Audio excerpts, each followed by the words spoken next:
Bravo à nos baptisés qui sont là. Il y a aussi des personnes qui ont été baptisées et qui sont de retour. Nous avons des amis qui viennent nous visiter. Merci Brian. Et donc c'est un jour de joie. Ce culte est hors série parce que nous allons prier pour nos missionnaires. Alors si vous ne le savez pas, EBE part en mission. Nous partons tous en mission du 13 au 21 au Burkina Faso, à Ouagadougou. Et nous allons avoir du temps aujourd'hui, nous allons pouvoir passer à écouter nos missionnaires. Alors, pour ne pas les citer, hein, nous parlons de Franklin, Céline, nous avons Aurélie et Guillaume, nous avons aussi Taï et Alexandra, qui sont juste devant, voilà, qui sont là. Excusez-moi, je vous cherche au loin alors que vous êtes si près. Et dans une semaine exactement, ils seront loin, parce qu'ils vont donc prendre l'avion et donc se retrouver en mission au nom du Seigneur pour la gloire de Dieu et aussi en soutien de leur Église EBE que nous sommes. Et donc aujourd'hui, je voulais vous exhorter, pas très longuement, parce que je vous ai dit on va passer du temps avec nos missionnaires, on va voir un petit peu quels sont les enjeux là-bas à Ouagadougou, qu'est-ce que nous allons faire pour pouvoir aider nos frères et sœurs en Christ. Mais ils en parleront encore mieux que moi. Je voulais vous parler aujourd'hui de la mission sous un angle peut-être un petit peu différent de ce dont on a l'habitude. On voit souvent les missionnaires devoir prendre des tickets, partir très loin. Et nous allons voir qu'aujourd'hui, la mission, en fait, elle est peut-être plus simple que ça. Plus simple, et nous allons voir au fond, et c'est un spoiler, je suis désolé, mais que nous sommes tous missionnaires. Et pour cela, j'avais à cœur de prendre un passage dans la lettre aux Romains, c'est Romains au chapitre 1, et c'est Paul qui nous parle. Alors pour ceux qui étaient là peut-être lors d'une réunion pour une préparation de mission, c'est un passage où le Seigneur m'a vraiment parlé pour pouvoir encourager ceux qui partent. Et en fait, ce passage va aussi encourager ceux qui restent. Donc on va prendre Romains, et gardons l'esprit ouvert, hein. Nous allons voir que Paul, ici, a le désir de partir. Il n'est pas encore parti voir les Romains, d'accord ? Il y a une église à Rome, et Paul veut vraiment les encourager. Seulement, avant de partir, il est en train de faire des vœux, il est en train de prier, il est en train d'expliquer ce qu'il aimerait faire. Et alors qu'on va creuser dans ce que Paul est en train de préparer, ce qu'il a à cœur de faire, nous allons voir que ce n'est pas seulement ceux qui partent qui sont concernés, mais absolument tout le monde. Alors, le mieux, c'est de démarrer par une lecture. Alors, ceux qui ont trouvé chapitre 1, Romains 8, versets 8 à 12, le premier qui le trouve, le lit, s'il vous plaît. Battez-vous s'il le faut.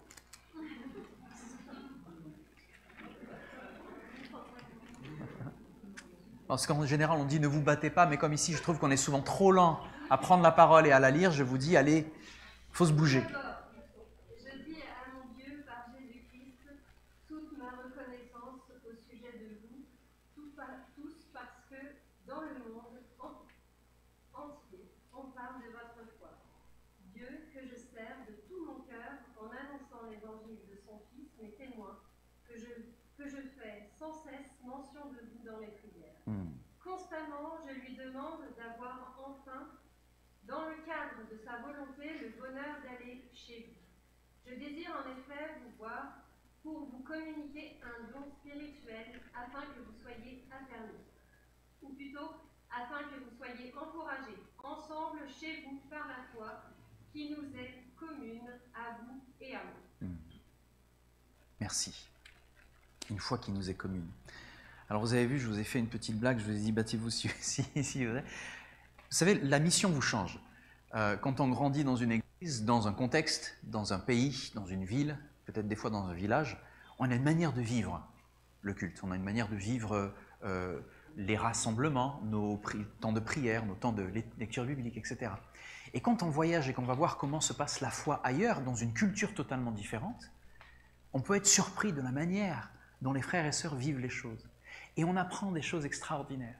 Et je me suis retrouvé par la grâce de Dieu avec de nombreux d'entre vous, très très loin, en Inde, dans un orphelinat, il y a des années de ça, à vivre un culte dans une colonie de lépreux. Et alors, toutes ces personnes qui étaient là n'avaient que de hâte et d'envie que de célébrer le Seigneur.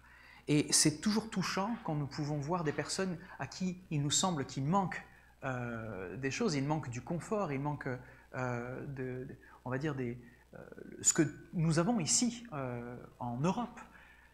Il nous semble que on va voir plus de douleur, on va voir plus de... Mais en fait, non, c'est le contraire. Ceux qui souffrent le plus, quand vous allez dans leur culte, vous voyez beaucoup plus de joie. Ça, c'était la première chose qui m'a frappé. Et la deuxième chose, c'est que quand on leur demandait de lire quelque chose, ils se jetaient sur la parole. Ils se jetaient dessus. C'était à qui y aller le premier, parce qu'ils avaient tous la Bible ouverte. Hein, il n'y avait pas d'iPad, il n'y avait pas d'iPhone, etc. Ou alors, s'il y en avait, ils étaient peut-être rangés. Mais ils avaient tous la Bible ouverte et ils se jetaient sur les versets. Et c'est pour ça que depuis, quand je nous regarde, je me dis, qu'est-ce qu'on peut faire pour aller plus loin, nous ensemble qui avons tout le confort, tout ce que nous avons, qu'est-ce qui peut faire qu'on peut avoir autant de joie, autant d'envie, autant d'entrain de lire la parole et de se jeter dessus et de la vivre ensemble. Donc vous m'excuserez pour avoir fait une blague peut-être mal placée en vous demandant de vous battre, mais comprenez la blague, c'est en fait réellement, je vous demande de vous battre. Voilà.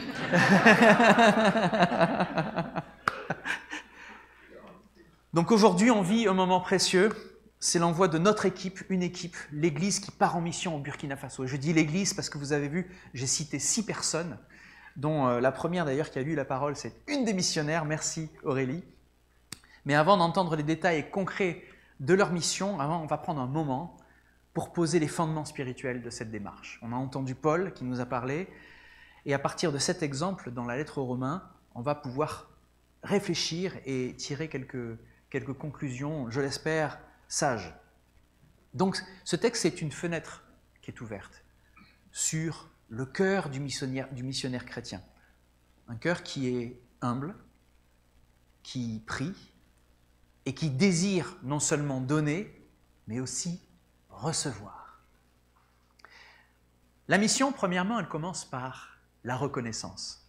Je vous en ai parlé un petit peu, je vous ai dit, moi je suis reconnaissant de tout le confort qu'on a, on n'est pas dans des difficultés pour vivre notre foi, nous ne sommes pas persécutés, nous ne sommes pas non plus comme dans une colonie où il y a une maladie qui a frappé et qui rassemble des personnes qui partagent tous l'handicap de la lèpre par exemple. Mais regardez ce que nous dit Paul, je rends d'abord grâce à mon Dieu, je rends d'abord grâce à mon Dieu de ce que votre foi est renommée dans le monde entier. Paul commence sa lettre par la reconnaissance. Il ne parle pas d'un projet, il ne parle pas d'un besoin, il ne parle pas non plus d'un appel. Il commence par remercier Dieu pour la foi de ceux à qui il écrit. Et vous savez, au Burkina, on a déjà commencé une relation, il y a déjà une amitié qui date d'ailleurs d'avant les premières rencontres, puisque, je ne vais pas refaire l'histoire, peut-être que Franklin nous en dira un petit mot, mais un pasteur que Franklin connaissait du Canada s'est retrouvé au Burkina Faso, en Côte d'Ivoire, et une relation qui a continué dans le temps et qui est venue bénir la famille EBE. Ensuite, c'est notre groupe de jeunes qui a rencontré le groupe de jeunes du Burkina au travers du ministère de jeunes pour pouvoir échanger un petit peu. Et puis les projets ont grandi comme ça. Le désir d'aller échanger des bénédictions spirituelles est né. Et donc, avant de faire quoi que ce soit, on voit que Paul ici est dans cette reconnaissance de voir ce qui est fait déjà, d'honorer Dieu et ce que Dieu fait déjà chez les autres. En mission, on n'arrive jamais dans un terrain qui est vierge. Dieu est déjà à l'œuvre dans les cœurs. Et le rôle du missionnaire, c'est très souvent de découvrir, de bénir, de rejoindre ce que Dieu a déjà semé. C'est aussi une erreur de voir les choses autrement. Très souvent, quand on part en mission, on se dit « on va dans des endroits qui sont plus défavorisés. On va dans des endroits où ils ont besoin d'être encouragés parce qu'il n'y a pas d'école de théologie, il n'y a pas d'enseignement, les besoins sont énormes. Et alors on se dit on va arriver là-bas un petit peu comme des sauveurs, on va arriver un petit peu comme... je trouve que c'est des fois un esprit un peu colonialiste, vous savez. Et j'ai remarqué ça chez certains groupe ou mentalité missionnaire, c'est on va aller là-bas, on va tout construire. Et nous serons en fait ceux qui vont pouvoir, le Seigneur va nous utiliser pour bénir ce peuple parce qu'ils ont de si grands besoins. Eh bien, c'est souvent une erreur. C'est souvent une erreur parce que, pour vous dire même la chose telle que nous l'avons vécue, nous qui sommes partis déjà auparavant en Inde, alors on voit qu'il y a un besoin qui est matériel, on voit qu'il y a un besoin qui est financier, on voit qu'il y a des choses qui, comme je vous en ai déjà parlé, un confort qui n'est pas là. Mais ce qu'on voit aussi, c'est qu'il y a une vie de l'esprit, une vie de foi qui est frappante. Et quand on voit cela, on se dit, mais face aux besoins et face à la vie de l'esprit, mais à quoi je sers? Qu'est-ce que je peux faire? Parce que les besoins sont énormes, mais en même temps, il y a déjà le Seigneur qui travaille. Et on se dit, mais qu'est-ce que je vais faire? Eh bien, c'est là que je vous dis que notre mission, c'est d'abord de découvrir ce que le Seigneur fait déjà. De bénir à la mesure de ce que le Seigneur nous a mis à cœur de bénir. Sans penser avoir une supériorité ou une infériorité. Nous sommes tous membres du peuple de Dieu. Nous sommes tous fils et filles du Dieu vivant. Et donc, le désir, c'est de rejoindre le Seigneur là où il travaille déjà. Et pour cela, ça demande un discernement spirituel, de voir ce que le Seigneur a déjà fait, de reconnaître les choses pour pouvoir les rejoindre. Et donc, je ne serais pas honnête, je ne serais pas juste si je ne disais pas qu'un de nos missionnaires est parti bien avant notre équipe. Nous avons un missionnaire, et c'est notre frère Epifanio, qui est là-bas derrière, qui ne dit rien, qui écoute tranquillement, qui a déjà fait un voyage de plusieurs semaines et qui a déjà pris des notes, pris repères, pris contact. Et vous voyez, ce travail de mission, ce n'est pas non plus, chez EBE en tout cas, quelque chose qui va être une opération, on va frapper une fois puis on se retire. C'est le contraire. C'est un endroit où on arrive, on écoute, on se met à disposition, on repère, on regarde qui fait quoi, comment. Notre frère Epifanio a déjà fait, et alors je ne vais pas aller plus loin parce qu'il va nous en parler tout à l'heure.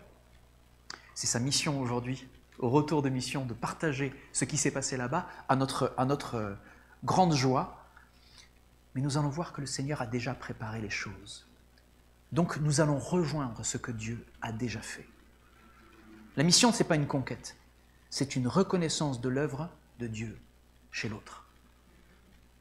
Mon deuxième point, c'est que la mission, elle est portée par la prière. Regardez ce que nous dit Paul, versets 9, 10. « Je fais sans cesse mention de vous dans mes prières. » Paul prie. Ça ne nous étonne pas, hein?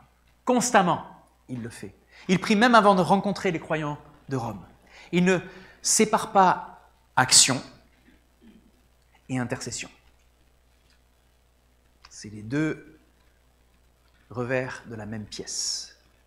Il prépare son voyage par la prière et il s'y soumet, non pas selon sa propre imagination ou sa propre envie, il s'y soumet selon la volonté de Dieu. La prière, c'est pas un préambule à la mission, c'est pas ce que l'on fait avant de partir, elle est au cœur même de la mission, la prière. Nous allons envoyer une équipe au Burkina Faso. Et ce n'est pas juste leur mission, vous m'avez compris, vous m'avez vu venir avec mes gros sabots, c'est la nôtre. Chacun de nous peut y participer, par la prière, fidèlement et dès aujourd'hui. Je sais que nombreux d'entre vous ont déjà commencé. L'Église n'envoie pas des missionnaires seuls.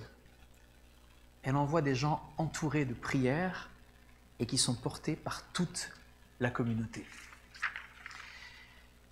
Ensuite, je vous dirais que la mission, c'est un échange. Ce n'est pas un monologue. Tout à l'heure, on a parlé un petit peu de cette idée du missionnaire qui part et qui se dit « il y a tout à construire, donc je vais faire ceci, je vais faire cela, je vais leur dire ceci, je vais leur dire cela, je vais les enseigner, etc. » Alors c'est vrai qu'à EBE, on a des enseignements au fur et à mesure des années qui se sont construits, des enseignements de qualité, qui ont été travaillés, qui ont fait d'ailleurs notre régal lors de notre dernier week-end d'église. On a vu combien les choses sont étudiées pour pouvoir être transmises, travaillées pour pouvoir être comprises. Et ça, c'est vrai que c'est notre force. Mais on ne part pas là-bas pour faire un monologue. Paul dit « Je veux venir vous voir pour vous communiquer quelques dons spirituels, ou plutôt, dit-il, afin que nous soyons encouragés ensemble, c'est-à-dire mutuellement, qu'on échange des dons spirituels les uns les autres. » Paul est dans l'attente de donner et en même temps de recevoir. Paul vient pour donner quelque chose, un don spirituel, mais très vite, il fait une nuance. Il vient aussi pour être encouragé. C'est une des perles de ce texte pour moi. L'apôtre Paul, appelé par Jésus en personne, qui a eu des révélations desquelles elles sont tellement grandes, ces révélations, qu'il n'ose même pas parler à la première personne quand il en parle. Il dit « Je connais un homme qui a eu telle vision, qui est parti au 3e ciel, qui a vu ceci, qui a vu cela. » Il est tellement humble qu'il ne va pas dire « Moi, à qui le Seigneur s'est révélé, je vais vous dire. » Non, il parle à la 3e personne parce qu'il est humble. Et c'est cette humilité qui est une véritable bénédiction pour lui. Parce que quand il va en mission, lui qui est appelé par Jésus en personne, il ne vient pas en maître, mais il vient en frère. En mission, nous donnons. Nous donnons notre temps, c'est précieux le temps, surtout quand tu as une famille avec des enfants. Nous donnons nos ressources. Chaque missionnaire a pourvu à ses propres moyens pour pouvoir partir, prendre son ticket. Notre énergie, voyager, aller dans un endroit différent, manger des choses différentes, avoir un rythme différent, ça demande énormément d'énergie, mais souvent, je dirais même, quand tout se passe selon la volonté de Dieu, toujours, nous recevons bien plus. Des témoignages de foi simples. Je vous en ai parlé un petit peu tout à l'heure, dans la joie, dans l'épreuve, avec une nouvelle vision de Dieu. On voit combien le Seigneur aime le monde et qu'il désire sauver chaque personne. La mission, ce n'est pas un acte de supériorité, c'est un échange humble entre frères et sœurs en Christ. Et puis finalement, mon dernier point, avant d'arriver à la conclusion, c'est que la mission ne se vit que dans la relation et non pas dans l'événementiel. Je vous l'ai dit, très souvent on imagine « Ah, je suis parti en mission, j'ai fait ceci, je suis revenu, waouh, bravo, super. » Et alors? Et après? Eh bien après, c'est là que c'est intéressant, l'après. C'est comment est-ce que nous allons pouvoir travailler à faire grandir la graine qui a été semée, travailler dans la relation. Paul ne parle pas de campagne d'évangélisation, vous remarquerez, il ne parle pas de résultats mesurables, vous remarquerez, il parle de relations, de prière, d'encouragement mutuel. La mission chrétienne, au fond, ce n'est pas une opération ponctuelle, mais c'est une démarche de cœur sur le long terme. Ceux que nous envoyons au Burkina Faso ne vont pas simplement pour faire, mais pour être avec. Être avec. J'aimerais qu'on voit notre relation avec Dieu ici, dans notre maison, dans notre quartier, dans notre église, dans notre lieu de travail, comme cela, sans avoir à prendre un billet d'avion, un ticket de métro suffit pour pouvoir se retrouver sur le champ de mission. Ouvrir la porte de sa chambre le matin et aller dans le salon pour parler à sa famille, c'est notre première terre de mission. Ce n'est pas juste ponctuel, c'est vivre avec, c'est être avec, c'est engager notre temps, notre effort, notre personne pour aimer, pour accompagner. La mission, c'est se mettre au service avec humilité, c'est comprendre les besoins réels, c'est créer des liens. Eh bien tout ça, si vous le faites déjà dans votre foyer, ça change tout. Si ensuite vous le faites dans votre quartier, ça change un quartier. Et si tous les chrétiens font ça, au niveau même de notre nation, ça peut changer la France. Vous comprenez l'effet domino de l'amour en marche? Au lieu de regarder et de se plaindre en se disant « mais vous vous rendez compte, le gouvernement fait ci, vous vous rendez compte, les associations font cela, et vous vous rendez compte, l'Église ne fait pas cela ». Non, chacun d'entre nous, si nous avons cet état d'esprit d'humilité, de service, de répondre aux besoins, d'écouter, eh bien nous pouvons être un agent en mission, et c'est ce que nous sommes, c'est comme ça que la parole parle de nous. Nous sommes des ambassadeurs, nous sommes des missionnaires. Donc en conclusion, nous sommes tous missionnaires. Chacun à notre place. Frères et sœurs, aujourd'hui, nous envoyons des membres de notre famille spirituelle, mais nous ne les envoyons pas seuls. Nous partons avec eux. Notre gratitude, voilà ce que nous envoyons. Notre gratitude pour ce que Dieu fait déjà au Burkina Faso, et vous allez en entendre parler. Nous envoyons aussi notre prière fidèle, avant, pendant, mais aussi après la mission. Nous envoyons notre humilité. Nous reconnaissons que nous avons aussi à apprendre et que cette mission, cette rencontre, ces échanges vont être une bénédiction pour notre Église.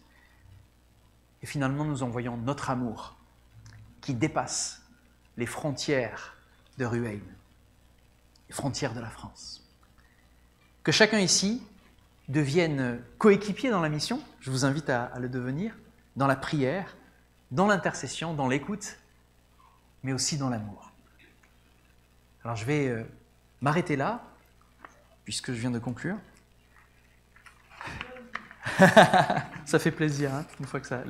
Finalement, vous savez, il y a quelqu'un qui dit « Le Saint-Esprit n'a de hâte, c'est que le pasteur arrête de parler pour pouvoir faire l'œuvre déjà. » Alors j'arrête de parler, et j'aimerais maintenant appeler nos missionnaires, et je vous demande vraiment de remercier le Seigneur pour ce qu'il fait à EBE. Je vais demander à nos missionnaires de se lever, de s'approcher, de venir se présenter, et ils ont chacun un ordre, et Epiphanio va démarrer d'ailleurs le partage, n'est-ce pas, pour présenter ce qui a déjà été fait. Mais je vous invite maintenant à être accrochés à leurs paroles. Merci Epiphanio.